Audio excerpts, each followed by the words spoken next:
आपको शायद मालूम होगा कि इसके पूर्व मुख्यमंत्री रहते हुए सरदार सरोवर डैम की हाइट को लेकर के मैंने अनशन किया था और भारत सरकार के खिलाफ किया था और कुछ ही घंटों में भारत सरकार को मेरी बात को मानना पड़ा था। इसलिए मुझे खुद को ही अनशन का एक्सपीरियंस है और जब खुद को एक्सपीरियंस है तो कोई और आवश्यकता होती नहीं है। दूसरी बात है कि एक ऐसे उपवास है जिसमें किसी से कुछ मांग नहीं है, ये करो वो करो ऐसा कुछ नहीं है। ये एक विचार को ताकत देने का प्रयास है, एक वैचारिक धरातल पर एक वेव्स क्रिएट करने का प्रयास है और मुझे लगता है कि मैं 3 दिन के उपवास का इंतजार नहीं करना पड़ा, पहले ही दिन हो चुका है वो काम। तो कहा जाता है कि उपवास एक प्रकार की शुद्धि है, तो क्या आपका उपवास एक प्रकार की शुद्धि है और अगर है तो फिर आपको शुद्धि की क्या जरूरत है? ये एक अर्थ है कि उपवास शुद्धि के लिए होता है। उसका दूसरा अर्थ ये भी है कि उपवास आप जो सोच रहे हैं उसके प्रति की प्रतिबद्धता के लिए भी होता है। मेरा उपवास वो प्रतिबद्धता वाला है कि मैं पिछले 8-10 साल से विकास के जिस मॉडल को लेकर के चला हूं, जिसको मैं अब एक फिलॉसफी के तहत शब्दबद्ध कर रहा हूं, जिसको मैंने कहा है सद्भावना मिशन, वो मेरा मॉडल है सबका साथ सबका विकास। देश बर्बाद इसलिए हुआ कि हमने टुकड़ों में देश को चलाया। अगर विकास किया ये भी टुकड़ों में किया, वोट बैंक की राजनीति को ध्यान में रख करके किया। हमने गुजरात को उसे मुक्त कर दिया और सबका साथ सबका विकास इस मॉडल को अपनाया और उसका परिणाम ये हुआ कि हमें अच्छा परिणाम मिला है।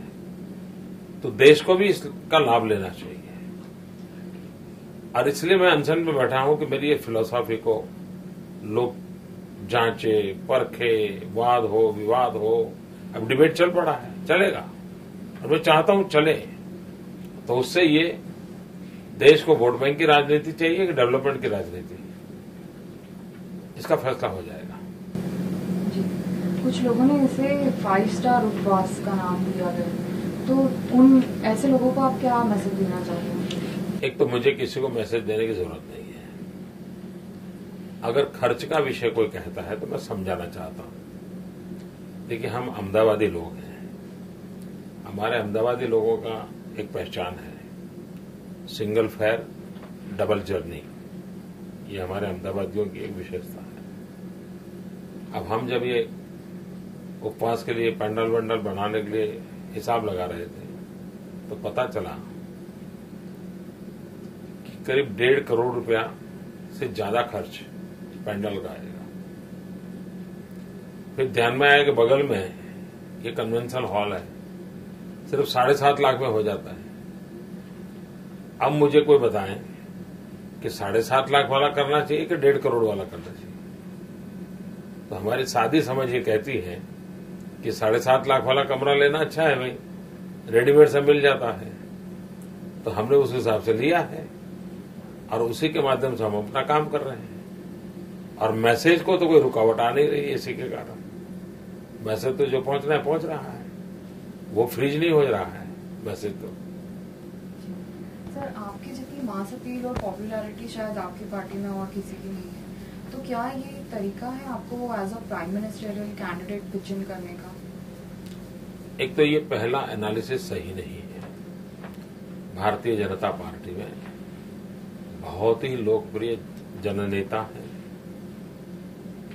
बहुत ही जन समर्थन वाले नेता भी हैं, हर तबके पर हैं, तहसील के लेवल पे हैं, जिले के लेवल पे हैं, राज्य के लेवल पे हैं, देश के लेवल पे हैं। भारतीय जनता पार्टी में नेताओं का अकाल नहीं है और अगर ये एनालिसिस करें तो दूसरे सवाल का कोई मतलब ही नहीं रहता है। क्या आपने नीतीश कुमार को इनवाइट किया है फास्ट के लिए? पहली बात है, इस कार्यक्रम में सरकार की तरफ से किसी का कोई संपर्क नहीं किया गया है। पार्टी की तरफ से जरूर हुआ है। किसका हुआ मैंने पूछा नहीं उनको। जहां तक एनडीए का सवाल है, भारतीय जनता पार्टी एनडीए का प्रमुख हिस्सा है। मैं भारतीय जनता पार्टी का कार्यकर्ता हूं, मतलब मैं भी एनडीए का हिस्सा हूं। तो ये हमारा काम चल रहा है, उस पर तो कोई रुकावट नहीं है।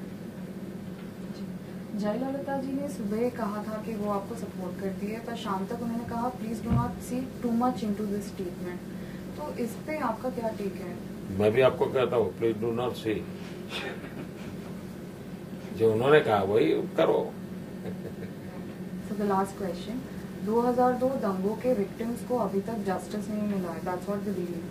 तो क्या आपको लगता है इंस्टेड ऑफ दिस फास्ट, अगर आप उन्हें क्विक जस्टिस दिलाते तो वो ज्यादा महत्वपूर्ण है? हमारे देश में न्याय देने का काम न्यायपालिका के पास होता है। न्यायपालिका स्वतंत्र होती है। और आपको मालूम होगा कि गुजरात में दंगों के जितने केसेस हैं उस पर स्टे लाने वाले वही लोग हैं जिन्होंने इन पीड़ितों के लिए नुकसान किया है। पीड़ितों के नाम पर बात की, लेकिन 6-6 साल तक कोर्ट में स्टे लाने का पाप उन लोगों ने किया है। दूसरी बात है कि अगर आप लोगों को इतनी ही चिंता है न्याय की, तो एक छोटा सा काम करें आप। आपके एएनआई में कोई अगर पॉलिटिकल पंडित लोग हो तो एक काम करें, हिंदुस्तान के 5 दंगे उठा लें। 1984 का दिल्ली के दंगे, भागलपुर के दंगे, 92 के मुंबई के दंगे, 1969 के गुजरात के दंगे, 2002 के गुजरात के दंगे। इसमें से 4 दंगे ऐसे हैं कि जिसकी इन्वेस्टिगेशन इंक्वायरी रिपोर्ट आ चुकी है। गुजरात की सारी जानकारी पार्लियामेंट में टेबल हो चुकी है। उसका एनालिसिस कीजिए। दंगा होने का कारण क्या था, दंगा होने के बाद फर्स्ट 24 आवर में पुलिस ने कैसे रिस्पॉन्ड किया, आर्मी कब आई, टीयर गैस कितने चले, गोली कितनी चली, कितने अरेस्ट किए, कितने लोगों के ऊपर केस चले, कितने लोगों से, इसका पूरा सब अवेलेबल है। और उन 5 के अंदर कहीं पर भी गुजरात में वीक पॉइंट दिखता है तो फिर आप गुजरात की खाल उधेड़ दीजिए। और अगर 4 और में बुरा काम हुआ है तो उनकी खाल उधेड़िए। लेकिन आपको ये मेहनत तो करनी नहीं है, किसी को करनी है। एक किसी ने सवाल दे दिया, वो सवाल लेके घूमते रहते हैं लोग।